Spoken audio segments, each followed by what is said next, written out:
విదేశాల్లో చదవాలనుకుంటున్నారా? అయితే విదేశ్ కన్సల్ట్ ని సంప్రదించండి. ప్రస్తుతం 2 తెలుగు రాష్ట్రాల్లో పలు ప్రాంతాలను భారీ వర్షాలు, వరదలు బెంబేలెత్తిస్తున్న సంగతి తెలిసిందే. ఈ వర్షాలు, వరదలతో భారీ ఎత్తున ఆస్తి, ప్రాణ నష్టాలు సంభవించాయి. ముఖ్యంగా విజయవాడలో సంభవించిన వరదలకు లోతట్టు ప్రాంతాల వారు తమ జీవిత కాలంలో సంపాదించుకున్నవన్నీ పోగొట్టుకుని కట్టుబట్టలతో మిగిలారు. మరికొందరు వరదకు బలయ్యారు. వరదలతో అతలాకుతలమై సర్వం పోగొట్టుకుని బాధితులు అల్లాడుతూ ఉంటే, మరోవైపు నరమాంసక బ్యాక్టీరియా కేసు ఒకటి వెలుగు చూసింది. వరద నీటి ద్వారా సంక్రమించే ఈ బ్యాక్టీరియా విజయవాడలో ఒక బాలుడికి సోకడంతో అతడి కాలును తీసేయాల్సి వచ్చిందని చెబుతున్నారు.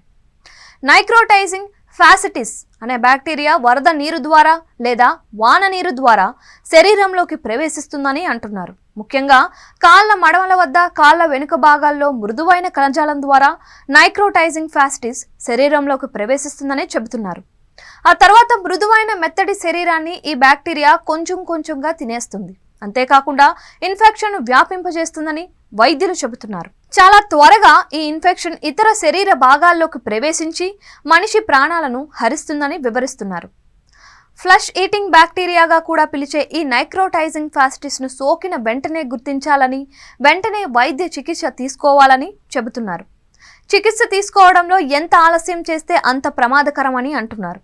కండరాల చుట్టూ ఉన్న మృదు కణజాలాన్ని తినేసే ఈ బ్యాక్టీరియా శరీరం లోపల మాంసం మొత్తాన్ని తినేసి మనిషి మరణానికి కారణమవుతుందని చెబుతున్నారు. శరీరంలో అవయవాల వైఫల్యానికి కారణమవుతుందని హెచ్చరిస్తున్నారు. ఇటీవల కేరళలో మెదడును తినేసే బ్యాక్టీరియా కూడా ఇలాంటిదే అని చెబుతున్నారు.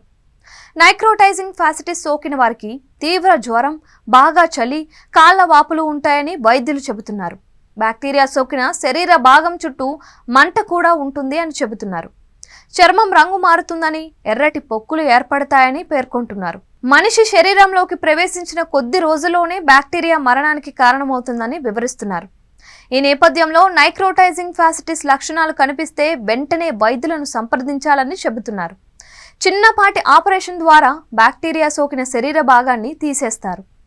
యాంటీబయాటిక్స్ ద్వారా త్వరగా కోలుకోవచ్చని వైద్యులు చెబుతున్నారు. అయితే ఈ బ్యాక్టీరియా సోకిన లక్షణాలు కనిపిస్తే ఆలస్యం చేయకుండా వీలైనంత తొందరగా చికిత్స తీసుకోవాలని పేర్కొంటున్నారు. విదేశాల్లో చదవాలనుకుంటున్నారా? అయితే విదేశ్ కన్సల్ట్ ని సంప్రదించండి.